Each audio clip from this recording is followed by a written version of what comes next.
తాకట్లో ఉన్న మీ బంగారాన్ని విడిపించి ఆ రోజు ఆన్లైన్ రేటుకి కొంటాం. Sharma gold company.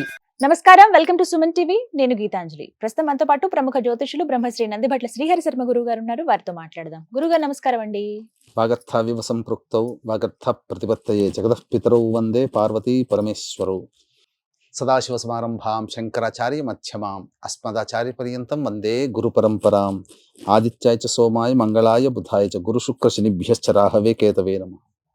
శృంగేరి జగద్గురు పీఠాధిపతులకి, కంచి పీఠాధిపతులకి నమస్కారములు తెలియజేసుకుంటూ కార్యక్రమాన్ని ప్రారంభిద్దాం. గురువుగారు, ఒక్కసారి 2019 గుర్తొస్తోంది అందరికి. ఎందుకంటే ఇప్పుడున్న పరిస్థితులు మళ్ళీ భారత్లో లాక్డౌన్ లాంటి పరిస్థితులు వస్తాయా? ఎందుకంటే కొత్త వైరస్, మళ్ళీ చైనా వైరస్ ఒకటి వ్యాపించిందట. అది విస్తరించి భారత్లో కూడా ప్రవేశించిందట. తొలి కేసు కూడా నమోదైంది. పిల్లలు ఎక్కువ ఎఫెక్ట్ అవుతున్నారని చెప్పి ఆ వార్తలు వింటేనే మళ్ళీ ఆ కరోనా నాటి రోజులు గుర్తొస్తున్నాయి. భయం వేస్తుంది కూడా. మనకు తెలిసిన వాళ్ళు, తెలియని వాళ్ళు, మొత్తం దాదాపుగా భూమండలం అంతా కూడా దీని బారిన పడి ఎంతగా నష్టపోయారో, జన నష్టం చాలా మనం చూసామండి. కోట్లలో చనిపోవటం అనేది చాలా బాధించింది. అసలు అందరూ షాక్ అయ్యారు. ఇలాంటి ఒక వైరస్ ఎంతమందిని తుడిచిపెట్టుకుని పోతుందా అని చెప్పి. అలాంటి పరిస్థితుల్లో కూడా ఎఫెక్ట్ అయిన వాళ్ళు, అవ్వని వాళ్ళు ప్రతి ఒక్కరు ఏదో రకంగా శానిటైజేషన్ విషయంలో కావచ్చు, హైజీన్ మెయింటైన్ చేసే విషయంలో కొన్ని నేర్చుకున్నా కానీ ఎఫెక్ట్ అయిన వాళ్ళే. మళ్ళీ అలాంటి పరిస్థితులు ఏమన్నా వస్తాయి అంటే జ్యోతిష్యం పరంగా ముందుగా తెలుస్తాయి కదండి కొన్ని ఆరోగ్యపరంగా ఎలా ఉండబోతోంది ఈ సంవత్సరంలో అని చెప్పి. అలా మళ్ళీ ఏమన్నా అప్పటి పరిస్థితులు వస్తాయా అని అంటే ఏం చెప్తారు? మనం 2019 సంవత్సరంలో ఏర్పడినటువంటి కరోనా వైరస్ తెలియనటువంటి వ్యాధి ప్రపంచమంతా కూడా గడగడలాడించి మిలియన్ల కొద్ది మనుష్యులు చనిపోవడానికి కారణమైంది. అవునండి. ఏదో వేలు వందలు కాదు, కొన్ని లక్ష కాదు, 10 లక్షల పైననే. కాబట్టి మనకు శాస్త్ర ప్రకారం చూసుకున్నట్లయితే గత చరిత్రని ఆధారంగా మనం చూసుకోవాలమ్మా. ప్రతి 80 లేదా 100 సంవత్సరాలకి ఒకసారి ప్రపంచమంతా కూడాను సృష్టి వినాశనం అవుతుంది. ప్రతి 80 లేదా 100 ఏళ్లకి మనకు మశూచి, ప్లేగు వ్యాధి వంటి వ్యాధులు కూడా 1920 సంవత్సరం తర్వాత ప్రబలించినాయి, ఎక్కువగా వచ్చాయి.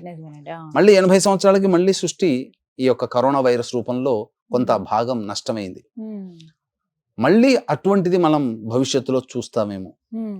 అయితే ఇప్పుడు వస్తున్నటువంటిది అనగా రీసెంట్ గా మనం కనుక్కున్నాం, ఈ రోజు బెంగళూరులోనో ఎక్కడో ఒక విద్యార్థికి, ఒక బాలుడికి వచ్చిందని చెప్పి HMPV వైరస్ అని. ఇది సాధారణంగా అనేక సంవత్సరాలుగా ఉన్నటువంటి వైరస్ ఏనమ్మా. కాకపోతే వీక్షించేటువంటి ప్రేక్షకులు కూడా ఎవరు కూడా పానిక్ కాకండి, ఎవరు కూడా ఆందోళన చెందకండి. ఎందుకనంటే సాధారణంగా వచ్చేటువంటి వైరస్సే.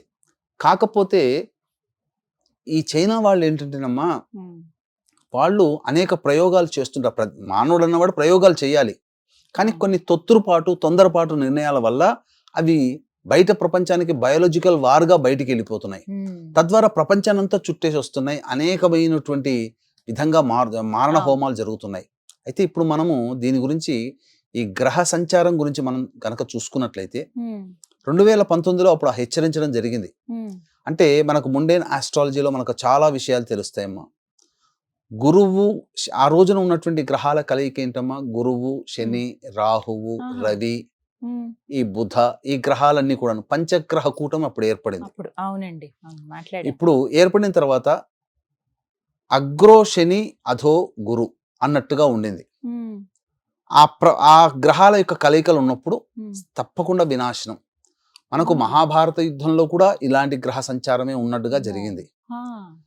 అయితే మనకు వరల్డ్ వార్ జరిగినాయి, 1 and 2 వరల్డ్ వార్.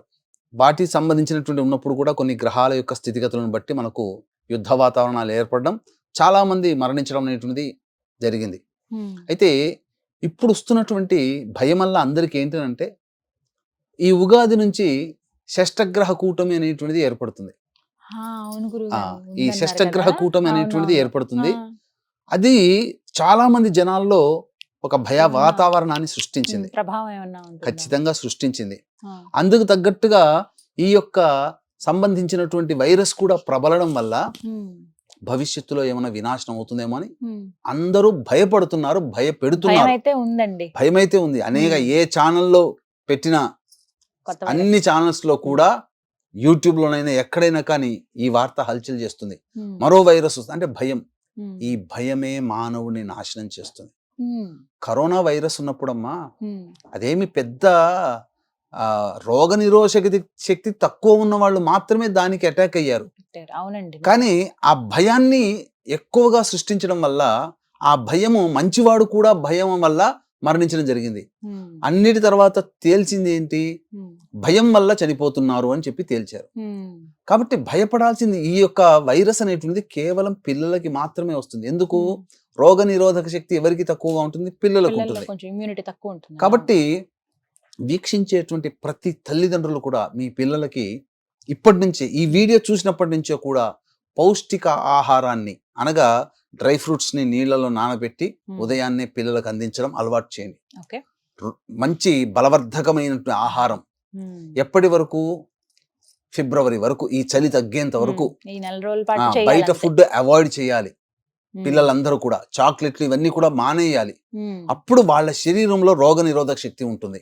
అంటే డాక్టర్లు కూడా తెలియచేసింది ఏంటంటేనమ్మా, ఇది గత ఏళ్లుగా ఉన్నటువంటిది. ఈ వైరస్ అంతా కూడా ఇదేం పెద్దగా పానిక్ అవ్వాల్సిన అవసరం లేదు. కానీ ఈ వైరస్ ముదిరిన తర్వాత ఆ యొక్క ముదిరిన పక్షంలో రోగ నిరోధక శక్తికి ఏ బాలులకైతే తక్కువగా ఉంటుందో, అమ్మాయిలకైనా అబ్బాయిలకైనా, వాళ్ళకి ప్రభావం చూపుతుంది. దీని లక్షణాలు ఏంటనంటే మనకు ఆ రోజున ఉన్నటువంటి సంచారాన్ని తెలుసుకుందాం. కరోనా సంచారంలో ఉన్నప్పుడు అగ్నితత్వ రాశులలో ఈ యొక్క పంచగ్రహ కూటమి ఏర్పడడం. అగ్నితత్వ రాశులు అంటే మేష, సింహ, ధనుస్సు. కాబట్టి అగ్నితత్వం అంటే ఆ పంచగ్రహ కూటమి అప్పుడు ఉండడం వల్ల అగ్నితత్వముగా మార్పు చెంది అదంతా కూడా మనల్ని కరోనా వైరస్ ఇబ్బంది పెట్టింది. కరోనా వైరస్ రాగానే అందరికీ జరిగింది ఏంటమ్మా? పూర్తిగా జ్వరం వచ్చేసేసింది. ఫస్ట్ జ్వరం, జలుబు. అట్లాగే ఇప్పుడేంటి, ఈ మీన రాశిలో షష్టగ్రహ కూటమి ఉంటుంది. షష్టగ్రహ కూటమి అన్నప్పుడు ఏంటి? ముఖ్యంగా ఆ మీన రాశి జలతత్వంగా సంబంధించింది. కాబట్టి ఈ దగ్గు, జలుబు వీటిని సృష్టిస్తుంది. ఇప్పుడు వచ్చే హెచ్ఎంపివి వైరస్ యొక్క లక్షణాలు కూడా దగ్గు, జలుబే. ఎడతెరిపి లేకుండా దగ్గుతుండడం, ముక్కు నుంచి ధారగా జలుబు చేసి నీరు కారుతూ ఉండడం, తర్వాత అది జ్వరం తగ్గుతూ వస్తూ ఉంటుంది. కాబట్టి ఎవరైనా కానీ ప్రేక్షకులు అందరూ కూడా 2-3 రోజులుగా పిల్లలు జ్వరంతో బాధపడుతూ తగ్గుతూ వస్తుందంటే వెంబడే మీరు దగ్గరలోని హాస్పిటల్కి వెళ్ళండి. ఖచ్చితంగా చూపించాలి. మెడికేషన్ లో ఉండాలి. ఇదేదో టాబ్లెట్లు వేసుకుంటే, ఇంజక్షన్లు ఇస్తే తగ్గుతుందని చెప్పి మామూలుగా కాకుండా దీన్ని ముందుగానే గుర్తించి చేసేసుకుని తగు నివారణ చర్యలు తీసుకుంటే ఇదేమీ ఇబ్బంది పెట్టదమ్మా. పెద్దగా భయపడాల్సిన అవసరం అయితే ఏమీ లేదు అని చెప్పవచ్చు. షడ్గ్రహ కూటమి మార్చిలో వస్తుంది కదమ్మా. అప్పుడు మాత్రం ఏంటనంటే ఈ షష్టగ్రహ కూటమి మళ్ళీ మార్చి నెలలోనే ఈ గ్రహణం కూడా ఏర్పడుతుంది. కొంత ప్రభావం మాత్రం ఎదుర్కోక తప్పదు. భారతదేశానికైతే పెద్ద ప్రభావం అయితే ఏమీ ఉండదు. ఎందుకంటే ఆరోగ్యపరంగా ప్రభావం అంటారా? ప్రపంచ వ్యాప్తముగా జల ప్రళయాలు కానీ, విమానాలు కూలి జలములో పడిపోవడం కానీ, పడవలో ప్రయాణిస్తున్నటువంటి వ్యక్తులు ఎవరైనా కానీ, పడవలు ఉంటాయి కదమ్మా, అనేక దేశాల్లో ఉంటాయి కదా బోట్స్, వాటిట్లో ఆ విధంగా నీటి ప్రవాహాలు వలన ప్రమాదాలు జరగడం కానీ, లేకపోతే అత్యధిక వర్షపాతము నమోదైపోయి సంబంధించినటువంటి జల విలయాలు, సునామీలు కూడా రావచ్చు. ఇవన్నీ కూడా జల ప్రళయాలు సృష్టించవచ్చు. అయితే భారతదేశము ఆందోళన పడాల్సినటువంటి అవసరం లేదు. ఎందుకనంటే మనకు చెప్పబడినటువంటి పురాతన శాస్త్రవేత్తల ప్రకారము కన్యా రాశి భారతదేశానికి సంబంధించింది. ఆధునిక శాస్త్రవేత్తలు చెప్పినటువంటి ప్రకారం మకర రాశి భారతదేశానికి సంబంధించిందని అంటుంటుంటారు. అయితే మనకు గమనించాల్సిన అంశం ఏంటంటే ఈ యొక్క వృషభ లగ్నములోనే మనకు ఈ యొక్క స్వాతంత్రం వచ్చింది.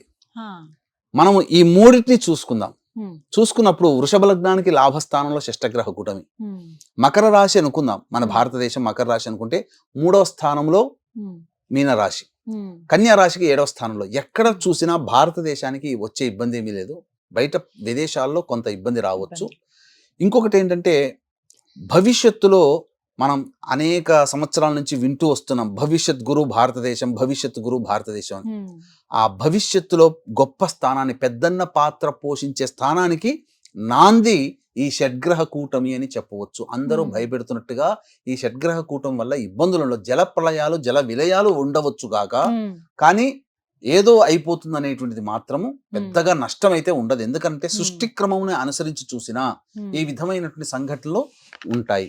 అయితే ప్రతి 80 లేదా 100 సంవత్సరాలకి అంతే తప్ప మాటి మాటికి కాదు.